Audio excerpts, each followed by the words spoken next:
Ladies and gentlemen, I want to declare something over your life right now. Change doesn't come in a tidal wave. It comes in a trickle. It starts in the small places, the quiet decisions, the hidden commitments.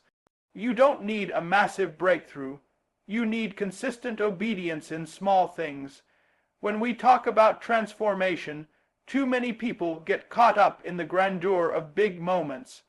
They think change comes in loud explosions, in monumental breakthroughs, in overnight success stories. But let me tell you something. Real change doesn't look like a spotlight moment. It looks like the mundane, the repetitive, the quiet commitment to show up even when no one is watching. The world celebrates the finished product, but heaven pays attention to the process. God is not just moved by your passion, He's moved by your persistence. We live in a culture that glorifies intensity. People want to go from 0 to 100 overnight. They want to fix their whole life in 1 week, one seminar, one motivational video. But let me teach you something today. It's not the size of the step that creates change. It's the consistency of the step. A small habit done daily is more powerful than a big gesture done occasionally. It's not what you do once in a while that shifts your life. It's what you do over and over and over again, even when it feels like nothing is happening. That's how the brain works. That's how habits are formed. And that's how God often works.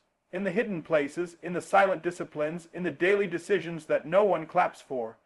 You see, God doesn't usually use a hammer to break things open. He uses a chisel. A tap here, a tap there, one swing at a time, shaping you, molding you, preparing you. The same is true with your habits. You may not see the change on day 1, or even day 10, but by day 21. Something begins to shift not just in your behavior, but in your identity. Think about it. If you drink 1 soda today, you won't instantly gain 10 pounds. If you skip 1 workout, you won't lose all your muscle. If you write 1 journal entry, you're not suddenly a New York Times best-selling author. But stack those decisions over time. That's where the power is. Small hinges swing big doors, and small disciplines create massive momentum. Let's get practical. Say you want to become a more peaceful person. You think it's going to take a retreat, a sabbatical, or a big emotional breakthrough. And maybe those things help, yes. But what if I told you that sitting in silence for just 5 minutes every morning, consistently, without fail, could rewire your nervous system and ground your spirit in peace more deeply than a weekend away? Because that's what happens when you show up daily. Your nervous system starts trusting you. Your mind begins to believe you are who you say you are. You stop trying to escape life and start learning how to live it better. It's the same with your spiritual growth. You don't become deeply rooted in God by shouting in church once a month. You become rooted by reading 1 verse a day, by praying even when it feels dry, by lifting your hands when your heart is heavy, by listening to sermons on your commute, by choosing worship music over gossip, by saying yes to what aligns and no to what distracts. These small actions, compounded over time, create a rhythm, a lifestyle, that invites the presence and favor of God. Let me make this even more real for you. A seed doesn't grow just because you water it intensely one day. It grows because you water it consistently every day. And if you walk away from the seed because it doesn't sprout overnight, you miss the harvest that was waiting on your consistency. Some of you are delaying your blessing not because you're not working, but because you keep starting and stopping, starting and stopping. You plant, but you don't stay. You dream, but you don't build. You desire, but you don't do daily, and this is where discipline comes in. Discipline is not about punishment. It's about purpose. It's choosing what you want most over what you want right now. And when you build the muscle of showing up, even when you don't feel it, you become dangerous to the enemy, because now you're no longer ruled by emotion, you're ruled by conviction. I've seen it time and time again. People who changed their lives not because they shouted louder or believed harder, but because they kept going. 1 page a day became a book. One healthy meal became a new body. One budget review became financial freedom. One act of kindness became a healed relationship. It's the small things that nobody sees that build the life everybody wants. So don't despise the day of small beginnings. Don't underestimate your 5 minutes of prayer. Don't disregard your short walk in the morning. Don't look down on your handwritten goals, because those small things done daily will preach a sermon your future will thank you for. Keep showing up. Keep doing the small things, because when you are consistent, God will be faithful. And after 21 days of small, sacred effort, you won't just be doing a habit. You'll become a different person. You cannot control every part of your day. You can't stop every storm, predict every problem, or avoid every interruption. But you can choose how you start. And the way you start your morning sets the tone for how you carry your mind, your energy, your focus, and your spirit through the rest of your day. That first hour when you wake up, it is not ordinary. It is sacred. It's where battles are either won or lost, not out in the streets, but in your mind. What you expose yourself to when you first open your eyes is not neutral. It's shaping your reality. Your brain is most impressionable in the first 30 to 60 minutes after you wake up. This is when your subconscious is wide open, absorbing everything like a sponge. If the first thing you do is reach for your phone, check social media, read headlines filled with fear, or scroll through comparison, then you've handed your day's piece over to chaos before your feet even touched the floor. Let me tell you something real. The enemy doesn't need to destroy your whole life. He just needs to distract your mornings. If he can interrupt your focus, steal your clarity, make you anxious before breakfast, he's already shifted your whole rhythm. That's why mind renewal starts in the morning. It's not just about a routine, it's about ownership. You've got to take ownership of the first thoughts you think, the first words you say, the first things you feed your spirit. You don't have to wake up and be perfect. You just have to wake up and be present. Present enough to command your mind, present enough to set an intention, present enough to invite God into the process. Because the moment your eyes open, you are either reacting or creating. You are either absorbing or aligning. And if you don't set the tone, life will set it for you.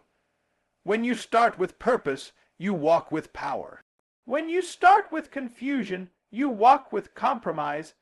Let me make this practical. How do you renew your mind in the morning? You begin with awareness. You sit still before the world rushes in. You breathe before the emails, before the demands, before the noise. You create a gap between sleep and society, and in that gap, you reclaim your center. You don't just jump into action. You start with alignment, and you remind your soul, I am not my schedule. I am not my stress. I am not my failures. I am who God says I am. Speak it out loud if you have to.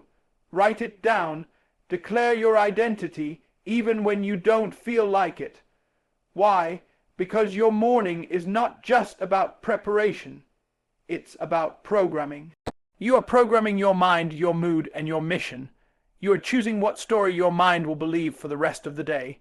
Will it believe chaos, or will it believe calling? This is why intentional morning routines are not optional for growth-minded people. It's not about doing what's trendy. It's about doing what's transformational.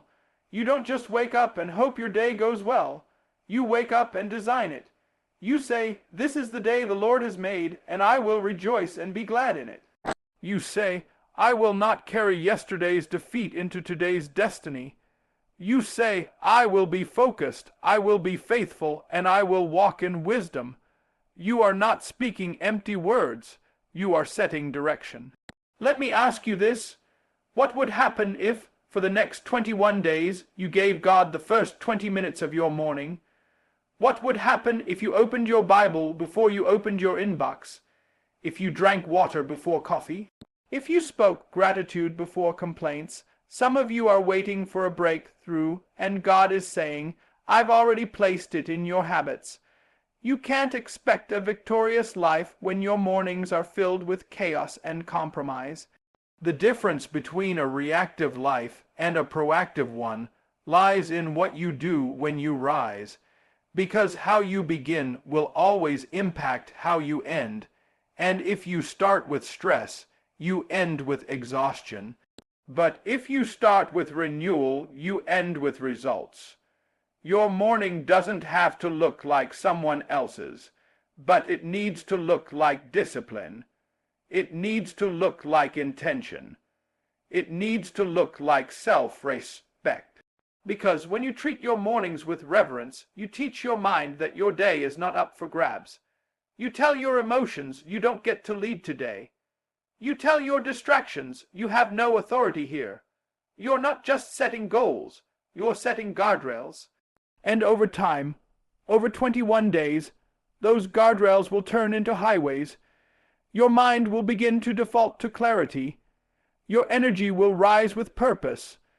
You'll start walking into rooms with poise, not panic. Because you didn't just change your routine, you changed your root system. You stopped letting the world pour into you first, and you started letting God pour into you first. Don't underestimate the power of how you start. A consistent, intentional, God-centered morning is not just a habit. It's a spiritual weapon. And when you get your mornings in order, your life begins to follow. If you're serious about changing your life, you must become serious about changing your environment. Because no matter how much potential you carry, no matter how much passion burns inside you, you will only rise to the level of your environment. The people around you, the spaces you inhabit, the conversations you entertain, all of these are shaping your future whether you realize it or not. You cannot fly with eagles while nesting with chickens. You cannot talk about vision while constantly surrounded by voices full of gossip, negativity, and fear. If you're trying to build something significant with your life, but you're surrounded by people who settle for average, sooner or later, either you will pull them up or they will pull you down. And let me tell you, gravity is a powerful force. Unless you are intentional about your environment, it will shape you by default, and it rarely shapes you upward. Your environment is not just about the people. It's also about the habits and atmospheres you create around you. What are you listening to? What are you watching? What energy are you constantly exposing your mind to? Because just like a plant, you don't just grow based on what's inside you. You grow based on what you're planted in. You can have the right DNA, but if you're in the wrong soil, you'll struggle. If you are in toxic soil, critical, competitive, chaotic, you'll be fighting battles you were never meant to fight. Many people pray for elevation, but they refuse to leave the ground. They want promotion while staying loyal to environments that are poisoning their purpose. They want to go higher while clinging to friendships rooted in familiarity, not growth. But hear me clearly, God will never elevate you beyond the capacity of the environment you're willing to stay in. Some of you are not stuck because you lack ability. You're stuck because you're addicted to old atmospheres. There are seasons when God will bless you through separation. It's not personal. It's not cruel. It's necessary, because your environment doesn't just influence your actions. It begins to shape your identity. If you stay long enough in a place that contradicts your calling, you'll begin to shrink yourself to fit. You'll start second, guessing your gifts. You'll quiet your voice. You'll dim your light. And all of that happens not because you're weak, but because you've allowed the environment to become louder than the vision. That's why you must protect your atmosphere like your life depends on it, because it does. Elevation requires exposure to something greater. When God wanted to elevate Abraham, he said, "Leave your country, your people, your father's household, and go to the land I will show you." He didn't just bless him in place. He called him out because the old place couldn't support the new promise. Sometimes your growth will offend people who were comfortable with your smaller version, and that's okay. You weren't created to keep everyone comfortable. You were created to walk in purpose. You've got to be willing to be misunderstood, to be elevated. You've got to be willing to let go of what's convenient to reach for what's calling. Now, let's get practical. If you want to shift your environment, you don't need to start by changing everything overnight. You start small, and you start intentional. Curate your inputs. Start listening to voices that lift your spirit. Read books that challenge your thinking. Organize your space in a way that inspires clarity. Choose friends who speak your future more than they remind you of your past. Even your digital environment matters. Your phone, your feed, your focus. Because you become what you consume, you mirror what you're around. Watch what happens when you spend 21 days around people who think bigger, live deeper, and talk purpose. Watch how your language changes. Watch how your posture shifts. Watch how your tolerance for mediocrity disappears. Not because you became someone new, but because the right environment awakened what was already inside you. Your destiny isn't created, it's cultivated. And it's cultivated in the soil of the environment you allow yourself to stay in. You see, the enemy loves to trap you in toxic environments, not just to delay you, but to deceive you. Because if you stay long enough in a low place, you'll start believing it's all you deserve. That's why you must interrupt the patterns. You must disrupt the cycles. You must say, I love you, but I can't stay here. I honor our history, but I must protect my destiny. Elevation is not just about going higher, it's about letting go of what's been holding you down. Sometimes God won't change your life until you change your location. Not just your physical address, but your mental and spiritual position. Get around builders, get around dreamers, get around worshippers, get around thinkers, and if you don't have access to them yet, become one yourself. Create the atmosphere you're craving, because the environment you build today will become the standard you live by tomorrow. So hear me, your next level is waiting, but it's located in a new environment. You can't take old voices into a new vision. You can't carry old noise into new clarity.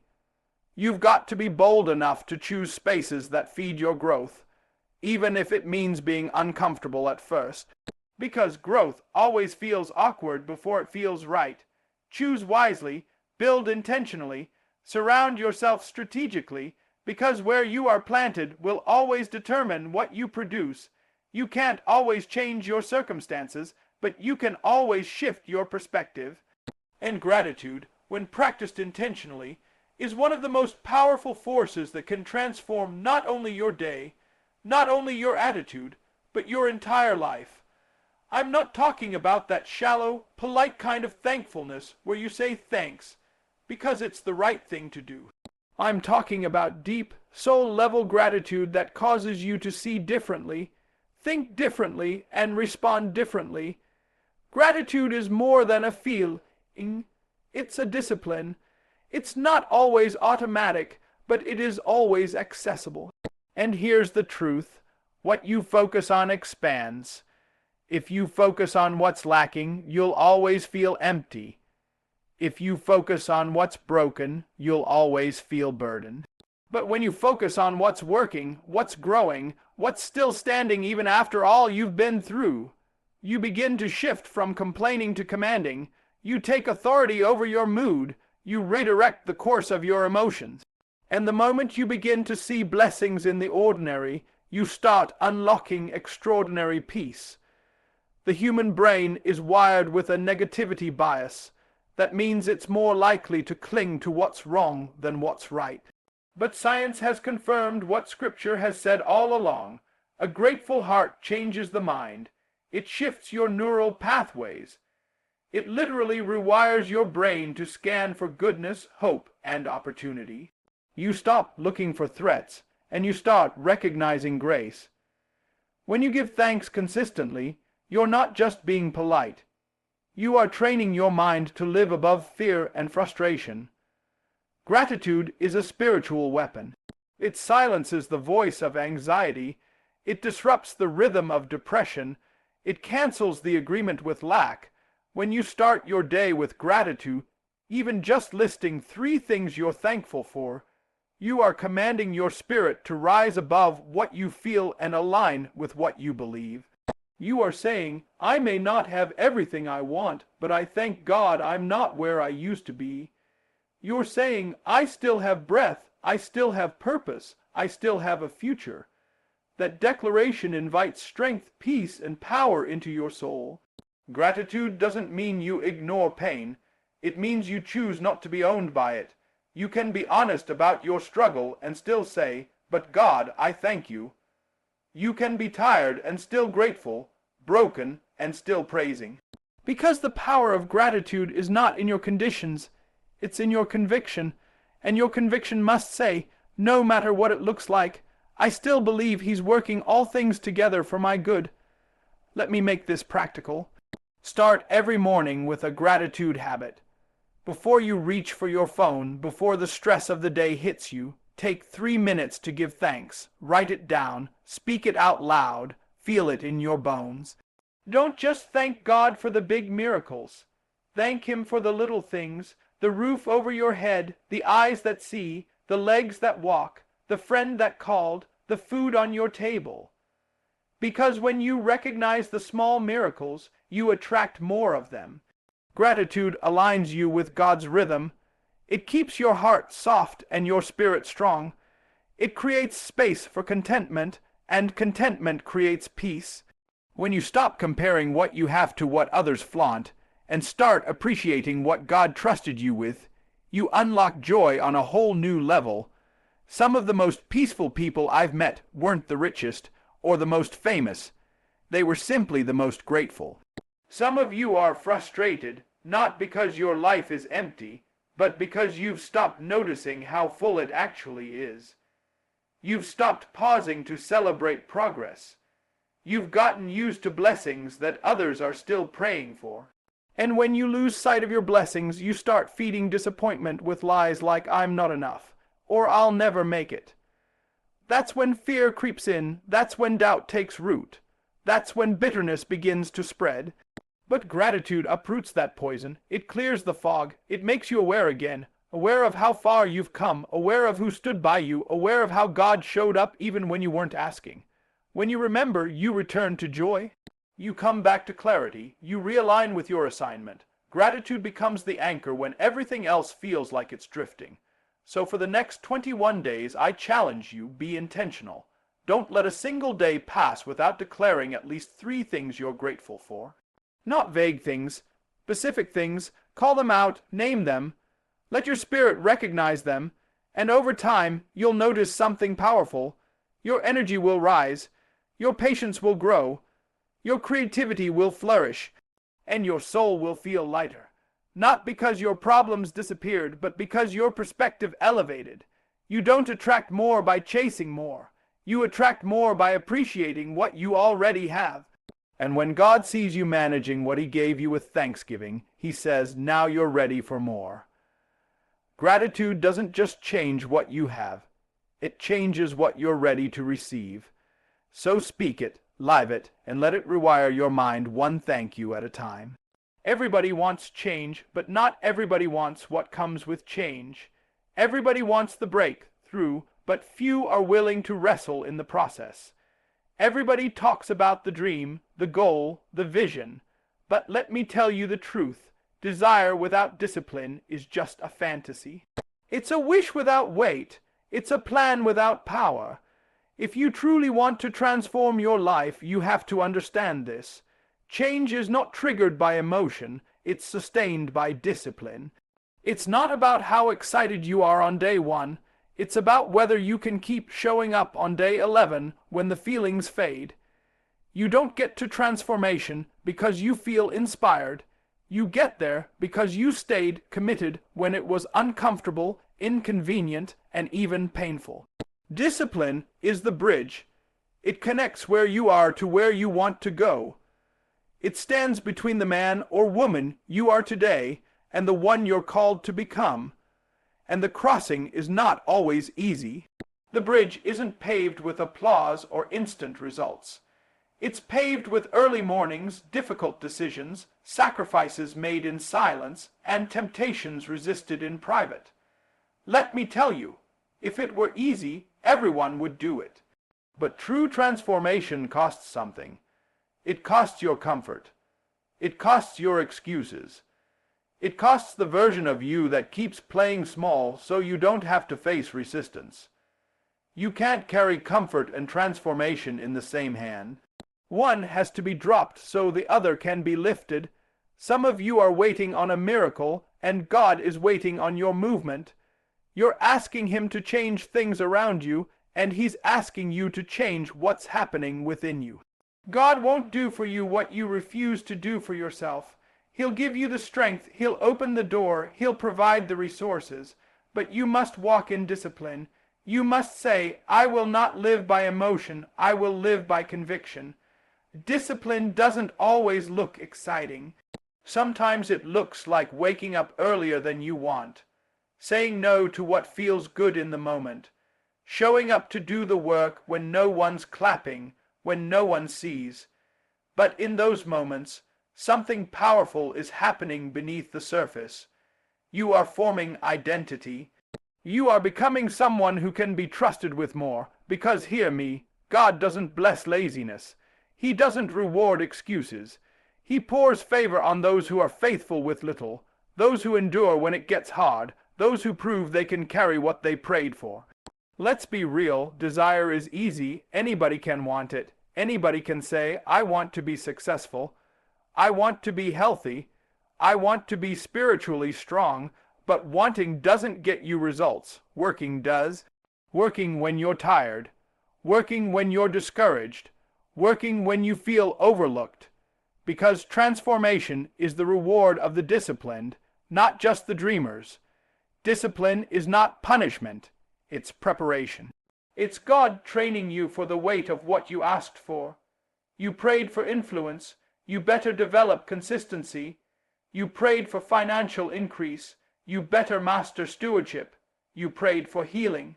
You better practice rest, forgiveness, and nutrition. What you desire must be matched by what you're willing to develop, because a gift in the hands of the undisciplined becomes a burden, not a blessing.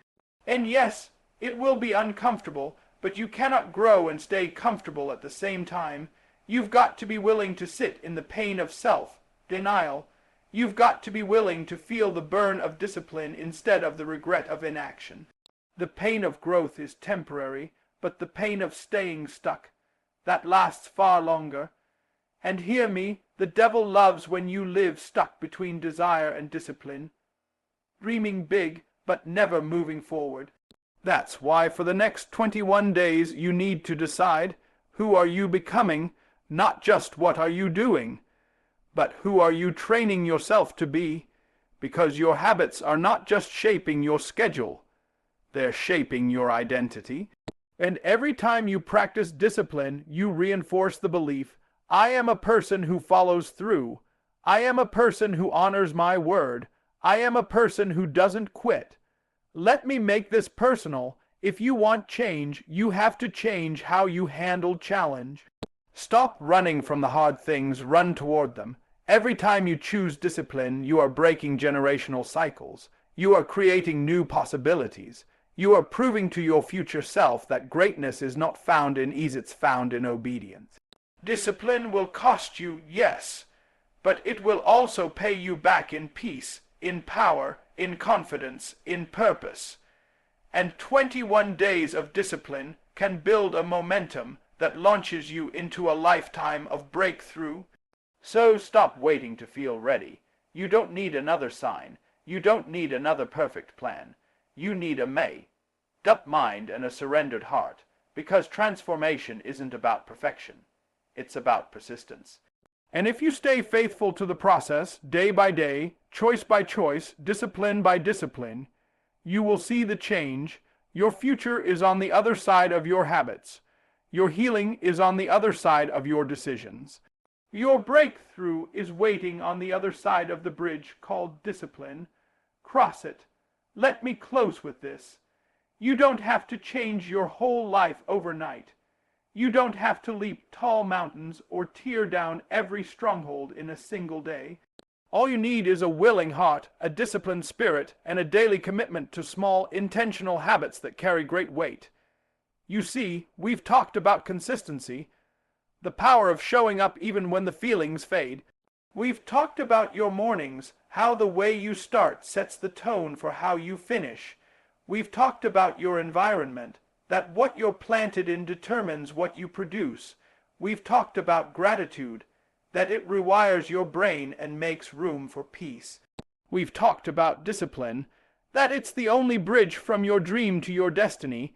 And we talked about disconnecting daily, to restore your focus and reconnect with God, with purpose, and with yourself. All of these are not tasks, they are tools. They are spiritual strategies to elevate your life one day at a time, one decision at a time, one habit at a time, because real change doesn't come in a rush, it comes in a rhythm. And if you give me 21 days of obedience, of intention, of consistency, God will give you a glimpse of the person He always knew you could become. So no more waiting on motivation, no more postponing growth, no more making excuses for environments that keep you small. This is your time.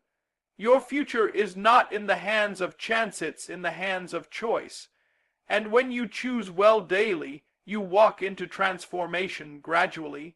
You don't need more hype, you need habits. You don't need a new year, you need a new mindset, because listen to me, if you'll discipline your habits, God will release your harvest. So go, begin today. And let the world see what happens when one person, filled with faith and discipline, dares to change everything, one small habit at a time.